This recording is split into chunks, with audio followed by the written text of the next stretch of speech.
అబద్ధాన్ని అబద్ధమని చెప్పి ఇంత గొంతు చింపుకొని చెప్తున్నా కూడా నాపై బురద చల్లడము ఆగడమే లేదు.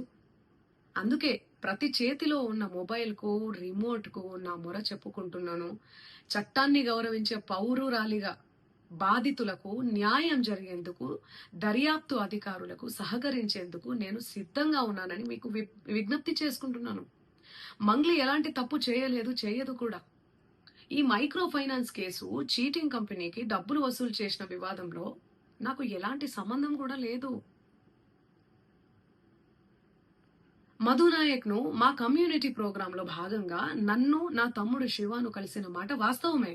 కానీ అతను చేసే వ్యాపార వ్యవహారాలు, అతని వ్యక్తిగత జీవితానికి సంబంధించినటువంటి సమాచారంపై నాకు ఎలాంటి అవగాహన లేదు. ఈ కేసు విషయం నా దృష్టికి వచ్చిన వెంటనే నేనే స్వయంగా వెళ్లి అడ్వకేట్ సుబ్బారావుతో పాటు రమావత్ మధుపై పోలీసులకు ఫిర్యాదు చేసిన. తప్పు చేసిన రమావత్ మధు అండ్ గ్యాంగ్ పై ఖచ్చితంగా చర్యలు తీసుకోవాల్సిందే. బాధితులకు న్యాయం చేయాల్సిందే. ఈ కేసులో మోసగాళ్లను, బాధితుల అంశాలను పక్కన పెట్టి నాపై, నా కుటుంబ సభ్యులపై దుష్ప్రచారం చేసేందుకు కొందరు వ్యక్తులు కావాలని హేమకాంత్ రెడ్డి, సుబ్బు అడ్వకేటు, మధు నాయక్